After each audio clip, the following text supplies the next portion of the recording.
welcome to the Music Business Buddy with me, Johnny Amos, podcasting out Birmingham in England. I'm the author of the book, The Music Business for Music Creators. I'm a music creator myself. I'm an industry consultant, an artist manager, and a senior lecturer in both music business and music creation. Wherever you are and whatever you do, consider yourself welcome to this podcast and to a part of this community.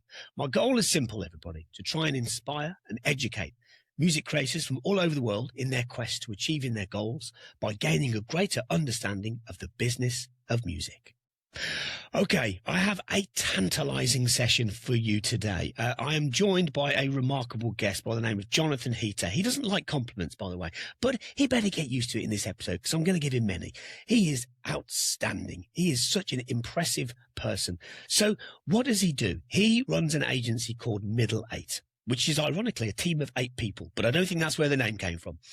They are a China division for artists and labels from the Western world. Now, let's just think about it like this. I have long thought for many years that China must be the biggest music market in the world, given how many people are there and how many hundreds of millions of daily listeners there are in China, and the fact that there are so many cities. I think Jonathan says today, actually, I think it's something like 144 cities that have a population of more than 1 million people. So I'm in the UK. There is I guess 2 or 3 cities that have more than 1 million people. I mean, it's utterly remarkable. The size of the market, it's just pure numbers, right? Now, we know that year after year, that the big music markets in the world are the USA and Japan and the UK and so on and so forth. And it's the usual leaderboard. But I boldly predict that as we roll forward and data gets better, China will become the market leader of the world in music. Who knows? Maybe I'll be wrong. I think they're going to be a huge music market. I think they already are, but we just don't understand how big it is. Now, that is why I wanted to bring in Jonathan Heeter today to discuss exactly what he knows about the Chinese market, what he does for the Chinese market and for the West that want to move into the Chinese market, and how different the landscape is. This is such an education, everybody. I hope that you get from this as much as I did. Here comes the interview. Jonathan, welcome to the Music Business Buddy. It's good to have you here. How are you? Doing well, Johnny. Thank you for having me. Oh, no, it's a pleasure. I'm absolutely fascinated by what your company does, by what you do and how you got into it. And, so I am thrilled. I'm really, really pleased that you agreed to come on. Let's get to it. There's so many things I wish to ask you. Would I be correct in saying that Middle 8 is like an outsourced China division for Western labels and artists? Would that be an accurate description? You're exactly correct. And so much so to the point that I wish that most of our clients understood that when they, initially reached out to us. That is exactly how we're set up. Obviously, most of the music business, they have business that's occurring in China. Kind of, even if you're like a middle-sized independent record label, you probably have something that's connected in China, or you probably want to, and you probably don't have the resources to open your own operation in the market. And so we fulfill that need for people. About half of our clients are record labels, but the other half are artists through their management. And so we're either an outsourced kind of commerce, marketing, catch-all team for record labels, or kind of I don't like to use the word co-management, but it's the easiest thing to use, kind of a co-management or management consulting situation for artists. And, to do all of that, we have creatives, we have A&R people, we have marketing people, and then have maintained through the course of the sort of 17 years I spent in China, pretty strong relationships with the DSPs and the major social platforms over there. Right. Okay. That makes a lot of sense. I think it would be really useful for people to get a kind of better understanding as to the size of the Chinese market. I've often kind of just thought to myself that surely China's kind of like the biggest market in the world in terms of recorded music. It has, undoubtedly there's hundreds of millions of daily listeners of music. Can you give us an idea as to the sort of size of the market? Yeah, I mean, if you go by our friends at IFPI, it's technically as of this most recent report, the 4th largest music market in the world. um, for recorded music. That's an interesting counting statistic because China is basically purely a digital market. So what you're basically getting there is all of that revenue is only being generated from streaming. There's very de minimis physical sales, especially for any international music and even for domestic music within the market. So if you go digital only, I suspect you're probably right that it is the largest digital market in the world. But IFPI, it's about number four. In terms of those daily active users, I mean, obviously every platform is in charge of their own numbers, but you're definitely talking about hundreds of millions of people, if not more, on the DSP side listening to music.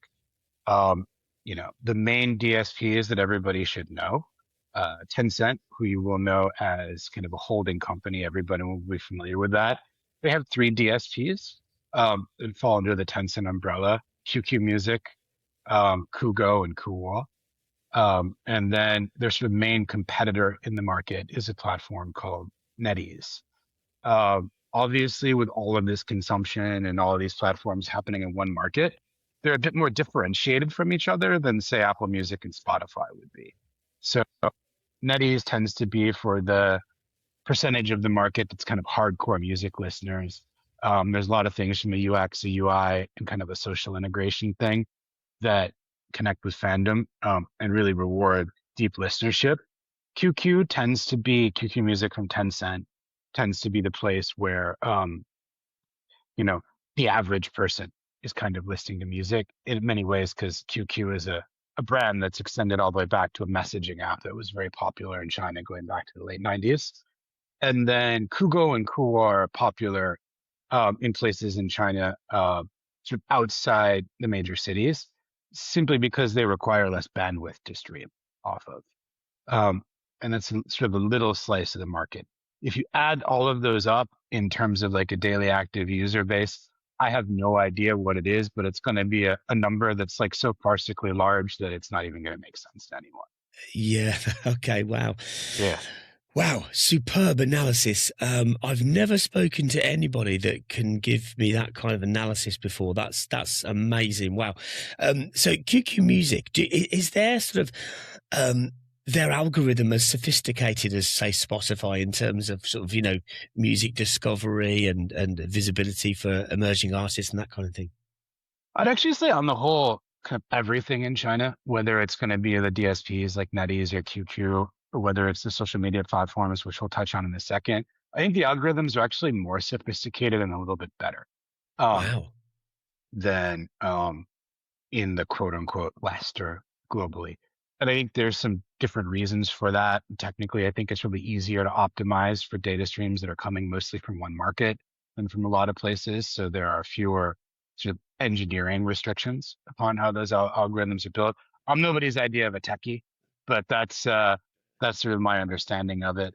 And then the second piece is that China skipped a lot of steps in terms of development, and people went digital very early in the market.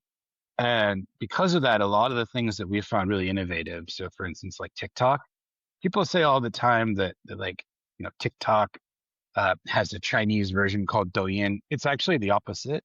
Douyin has a global version called TikTok until very recently.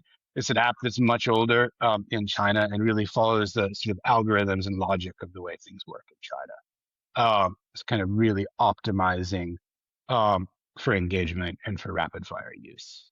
So from a listener's perspective, especially like if you're on NetEase Music, it's pretty easy to go from like suggestion to suggestion within the DSP and be served by music that you might find to be a little bit more of a satiating experience than sometimes I have found it to be with other algorithmic platforms and other places. Interesting. Wow. But presumably it sort of crowdsources data in a similar fashion and hyper personalizes it for each listener in the same way, does it? I assume so. I think that one of the things about Chinese tech companies is that they're all sort of like walled gardens and very secretive. So they're not going to let you inside the black box to really explain what's happening with the algorithm. The same way that like, your listeners will probably be familiar with the experience of talking to someone at TikTok, maybe in the music department, and asking them a question about the algorithm. And they're like, I have no idea what's actually going on.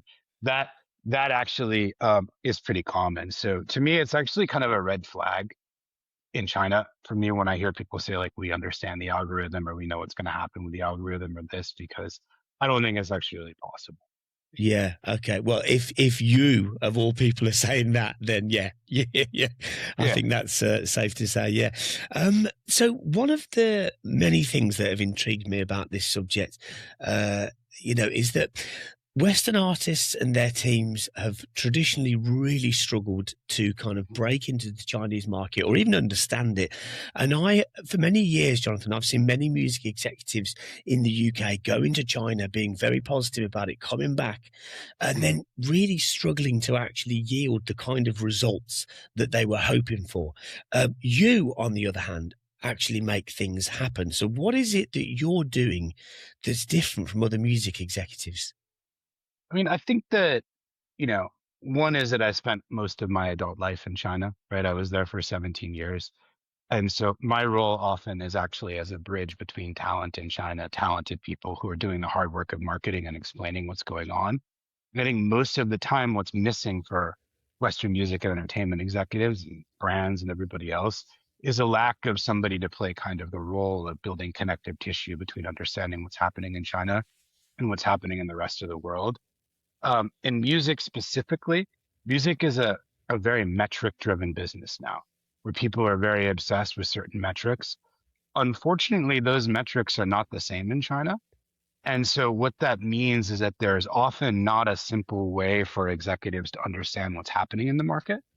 And so the burden of kind of communicating what's happening is A, highly qualitative rather than quantitative, and B, requires someone who understands China and America or China and the UK or China and Germany or whatever to be able to kind of explain what's happening within the market. So to me, it's more a process and a communication issue rather than anything else. And there haven't typically been a lot of resources, uh, for Western executives to be able to kind of learn about the music business, specifically and about what works. So I'll give you an example of this metric difference. I'm never really, because streaming data isn't publicly available across releases in China. So let's say artist manager reaches out to me and they say, how big did our song do in China? Like, what are our monthly listeners or whatever for our artist project? You can't actually tell that from looking at the public platforms. That data set isn't publicly available. But what we're actually looking for is comments, because unlike Western DSPs, each track has a very active comment section. And so what I want to see for what happens with engagement and listenership and really the kind of buzzword of the last several years, fandom, is I want to see comments. I want to see engagement. So for instance, our goals will often be, we want artist XYZ to have 100,000 comments across their music within, 1 month of this campaign or something like that. And that's an awesome goal. And it makes sense if you're working with me every day. But if you're sitting in an ivory tower someplace, and then you've got to go back and you've got to talk to an investor, how are you going to have that conversation? Right. Mm. So it breaks down into two things. One, you need to be able to understand those metrics. And then two, you need to move beyond the streaming numbers that kind of the Western music business is somewhat obsessed with, and think in terms of total revenue for the artist. And that total revenue, why do I say total? Because it's revenue from streaming, it's revenue from touring, it's revenue from brand partnerships and deals and IP creation, all of these things. And this springs from something that's like very different about the music business in China, which is also underpinning your question. In China, there's no real such thing as a record label or a concert promoter or an agent or a manager. All of these things sit inside of one company who's managing kind of all aspects of what's happening within the market. So that means they're optimizing things within the market to generate total revenue. Whereas if you're a record label from, I don't know, from the UK, right?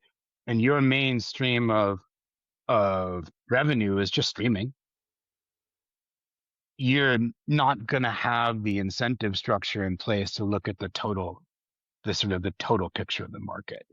So the successes that we've been lucky enough to be a part of, and it's never me. It's like when I was at Warner, it was a big team of people that were doing it, and then now at Middle Eight, it's a really good, team of 8 of us. Ironically, was not 8 when we started, but it's 8 of us now, kind of doing everything together. It's all cases where we're able to think holistically about revenue, wherever it's going to come from, and then engagement driving into that revenue. So it requires people to have kind of a completely different mental picture of what they want to do in the market. And I'm not sure if I can curse on your podcast, but most people just say fuck it. Like your average record, your average record executive is just going to say, fuck it. And that's basically what happens in most cases, even to some degree within the major labels. Wow. Okay. So just go to those 2 pieces that you mentioned there. So you're looking at the overall total revenue of all aspects, right? It's a song revenue, recording, live, all that kind of stuff. So it's therefore difficult for Western companies to see, let's say, their counterpart positions, right? What are the publishers doing? What are they? Okay, I did not know that before. That's really interesting. Okay, so you said about the comments and the comments being like a metric for growth. That to me feels a little bit like Western labels, especially nowadays, I've noticed, especially last year, in fact, in 2025, before, let's say, launching an artist, they would run a lot of behavioral data checks. Sure. So comments, repeat comments especially. Is that the kind of thing that you're looking for, a sort of behavioral data type thing? So what I'm really looking for is actually what I like to call memetic behavior. So what that means in relation to things that are engaged is that people take the music and they do something. Right? Doing something with it can be sharing with it, sharing it with other people at kind of the lowest level. At a higher level, it's going to be using it to soundtrack their music, using it to go on Red Note and kind of soundtrack kind of a mood board. And then obviously to do all the things you'd be familiar with from short video platforms, like TikTok, which is go inside of it and do the silly dances to it and the challenges and all of those other things. So it's that combination of engagement and memetic behavior that I'm actually looking for and kind of tracking. That probably rhymes with what you're talking about from a behavioral standpoint. Yeah. The difference is I'm looking at it in China in different places in different ways. So I'm looking to see certain stuff on the DSPs, which is basically commenting behavior, which will then show engagement, which will allow me to understand what should be happening from a streaming perspective. And then on the social platforms and the places where we're doing marketing, I'm looking to drive that as a lever to actually get listenership and fandom, really. At the end of the day, I think the other big difference is I obviously want consumption because everyone makes money off of that. But what I really want is fandom in the market. I want to be able to go to a situation where I have a measurable audience for the artist, and I can say to a promoter, this is how big the audience is. This is the percentage of the audience that's engaged. Therefore, the guarantee should be this for a show, right? Or I can say to a brand, this is the size of the audience.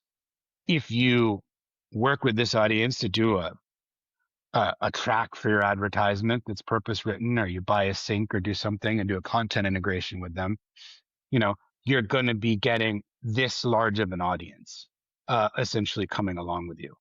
And that's really kind of how you unlock China. It's thinking about, taking that audience and then monetizing that audience across as many different things as possible. It's not the siloed Western music business approach of this is one thing that's making money, this is another thing that's making money. And it's because the music business in China is relatively new and it developed in harmony with the way that digital technology works, not kind of before and then has been augmented afterwards. Yeah, that's Wow, God, this is really making me think so differently about a lot of things because we started to see now, as you will well know, a lot of rights management companies in the West, let's say, that kind of go, yeah, we do music publishing and we do this and we do like neighboring rights. And they're kind of starting to group things together because some of the old income streams are not as powerful as they used to be. And so Yeah. actually it's making me think, right, actually, since the dawn of the digital, let's say in China, because they group things in the way that you're so brilliantly explaining, it's making me think actually maybe it would make for a stronger ecosystem for us to do the same thing. The elements of it's trade-offs though, right? Yeah, So let's say you're an artist and everything sits under one roof. Like that could be good, it could be bad. Maybe the roof keeps out the rain, maybe the roof doesn't keep out the rain.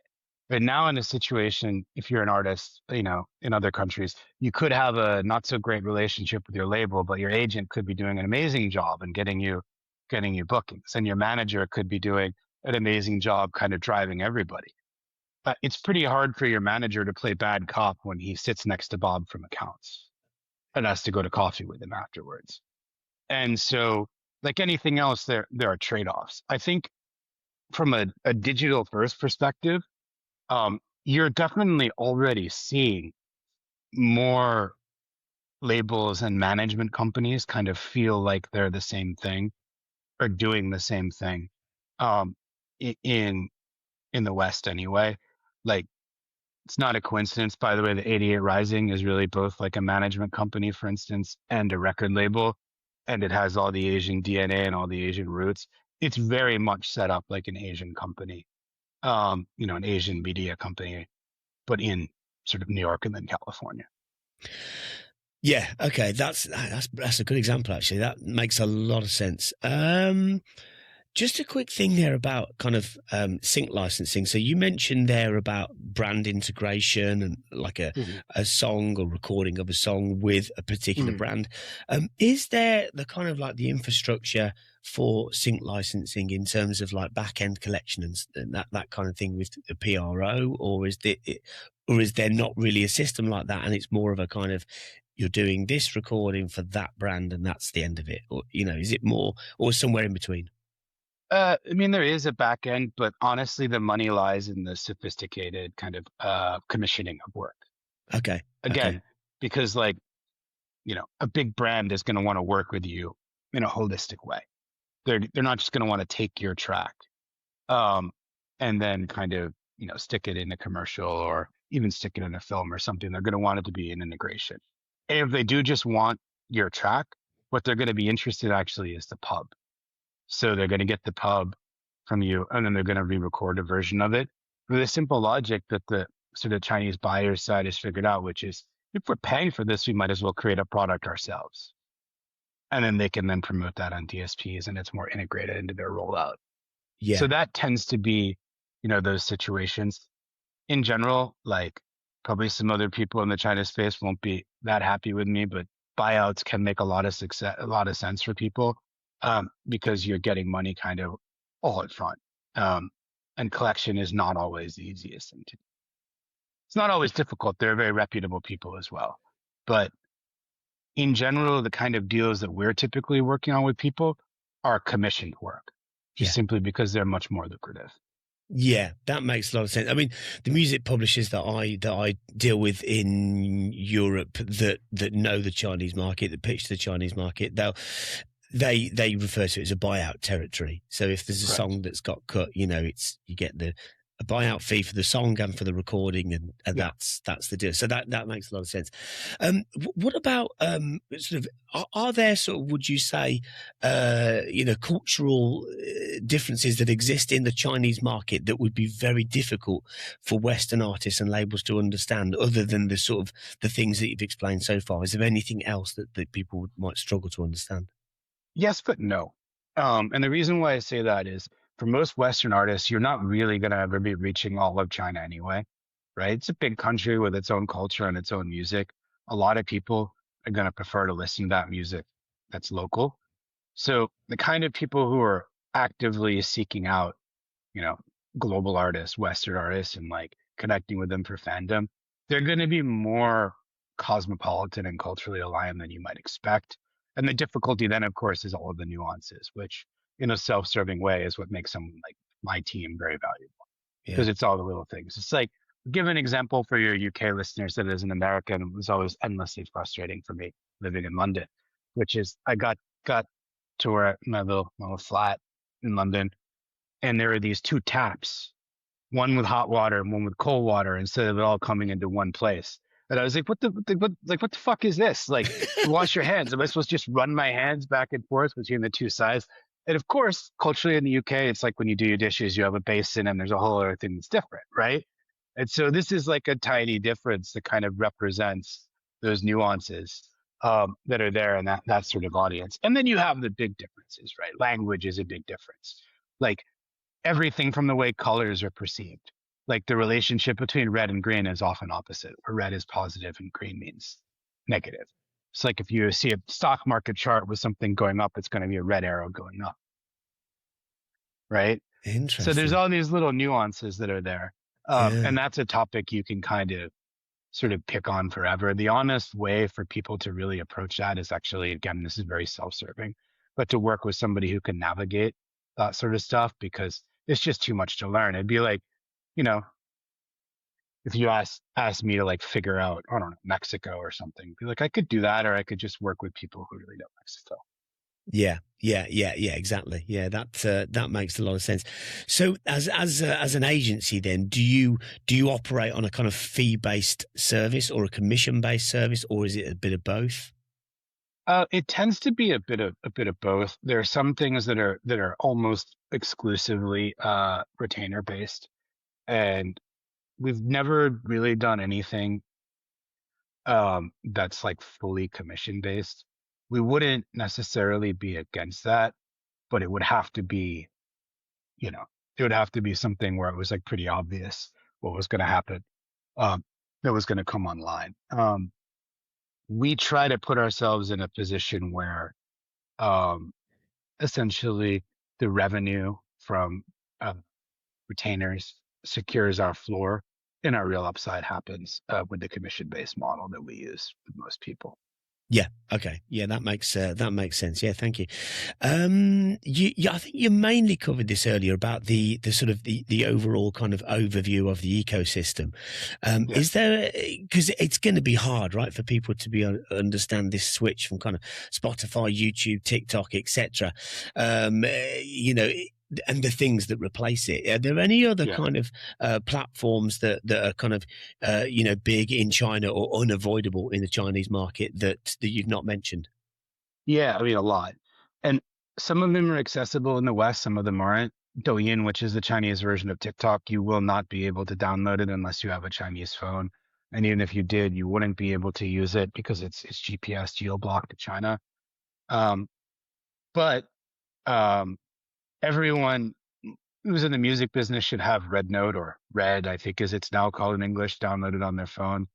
The app doesn't work exactly the same way outside of China, but everybody should have every artist should be posting on there, even if it's in English, just as a start. And that's a very important kind of lifestyle tool. Again, because you have all of these different platforms within one market, they're kind of differentiated from each other. Red is kind of a little bit more focused, leans a little bit more towards women, a little bit more towards like health and beauty and a lot of other things, but it's very important as kind of a lifestyle component, and you can actually see it.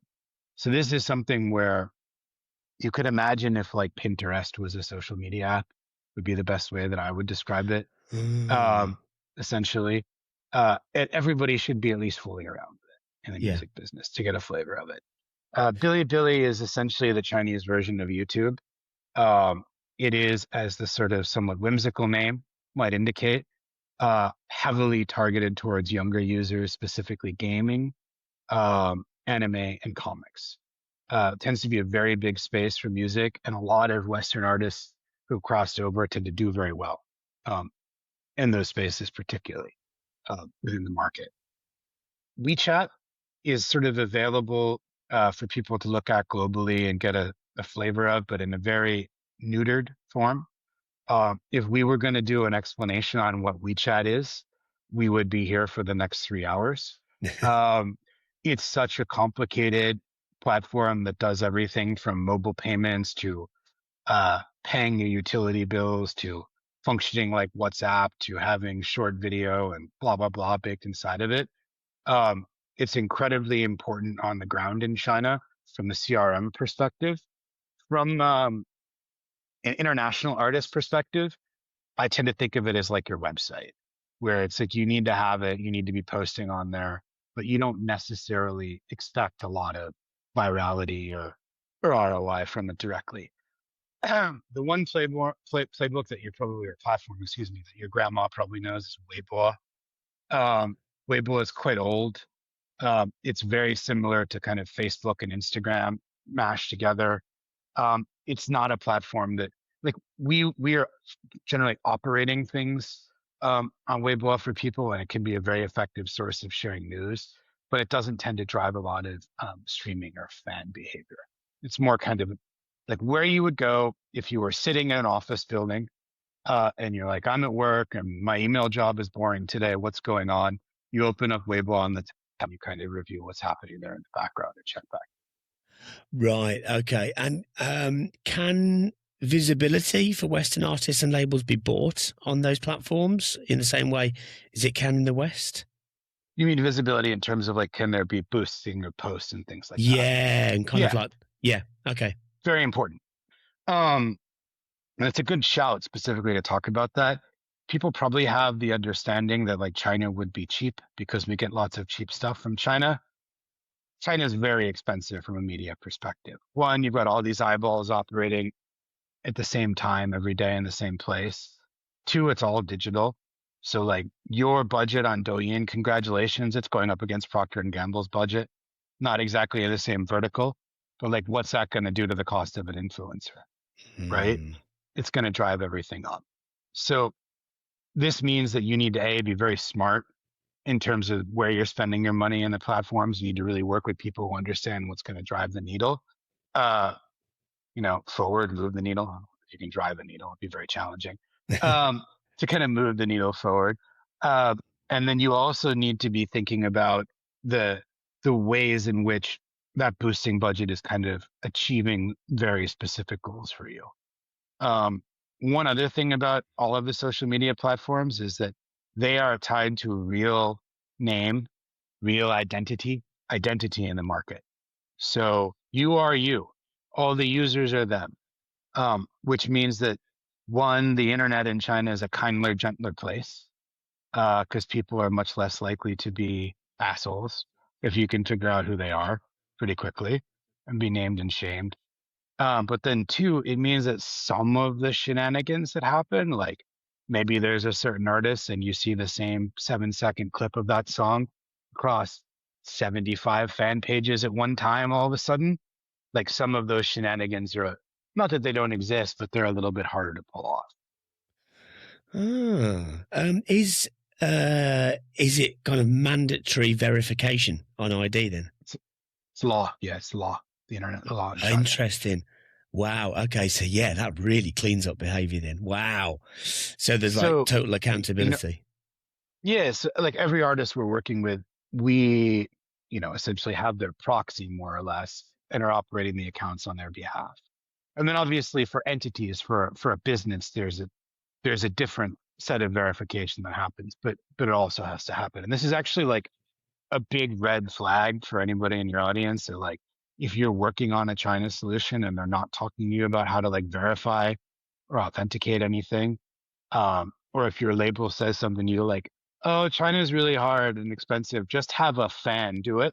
Like, this is why you shouldn't do that. Because all of those things, by the way, labels do actually say that sometimes. Just have a fan manage your social media accounts. You actually need to authenticate all these things properly. Otherwise, they belong to the person who's running. And you could find out that your social media account with hundreds of thousands or God willing millions of followers belongs to little Timmy in Zhengzhou.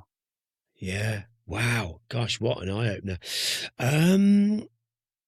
Interesting. Okay. What about What about the kind of we mentioned a little bit earlier about the kind of copyright collection, the historical problems that kind of the average For sure. Westerner, including myself, that they've For always struggled to sure. understand. What is copyright law basically still like fundamentally the same in China as it is in the West? Is Yeah. it just a kind of an issue with policy enforcement infrastructure because the music industry is so new? Is that what the problem is? I think, yeah, I think yes. First of all, the law itself, if you were to see it written on paper, I'm not a lawyer, but I think find it was, similar, if not the same. Um, I think you would also find that enforcement of that is patchy sometimes just because it's a really big country. And I think also, and this is not to defend that enforcement not being correct, it's not like it works great everywhere anyway. Like a day doesn't go by for me where there's not claims and stuff being unpaid and XYZ not happening in like every place in the world. I think the difficulty in China is actually the opacity of the market because many of the apps and things you can't see. And again, the kind of underlying fundamental business model of you want to integrate everything into one place versus separate streams. It might mean maybe you're managing someone's career holistically. You don't really care as much if you're not collecting on every nickel and dime, if that means you can go play a stadium in the 144 cities with 1 million people. Mm. Yeah. So there's a lot of different things that are kind of connected together, um, at once. To be honest, I think that the collection side of the business in China is like improves year on year. I think especially the DSPs are much better at paying stuff out. And I'm not going to throw anybody specifically under the bus, but if like you're working as an independent label or an independent artist or something, and you think your music is doing well in China and you're not getting your money, chances are it's probably something to do with like your distribution company and the deals they've struck with the Chinese DSPs, less than the Chinese DSPs sort of, not paying. Superb analysis. Okay, yeah, that's very insightful. Thank you. I really appreciate that. Jonathan, final question for you. It might be linked to that, or it might be something completely different. But what changes would you like to see moving forward in let's say in relation to the music industry and the relationships perhaps between sort of the West and China and what that might look like, perhaps 30 years from now? What would you like that to look like? Um, I think that naturally over time, you're going to see an evolution of the business in the quote unquote West that starts to look more like China with more things occurring under one roof, and a business that's kind of more experiential. We can go down a long road here if you have the time, because I think my own opinion of what's going to happen with the ability of AI, LLMs, whatever you want to call them, to create, uh, you know, disposable music at scale is you're going to have a bifurcation of what we call music. There's going to be a big percent of music that's going to be designed to be streamed mostly in the background, as like very quietly a lot of popular music is now anyway. Um, and that's going to continue to happen and accelerate. And then you're going to have this whole other music business that's essentially going to require this more holistic approach to viewing all of these things as being part of the same kind of thing. It's going to be streaming and pub and touring and brand partnerships and all of this connectivity having to be, sort of a holistic approach rather than it being siloed.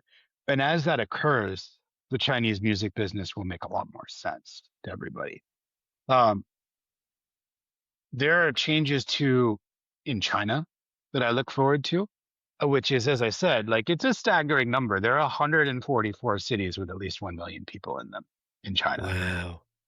I don't know what that number is in the U.S. We can ask our outsourced deity,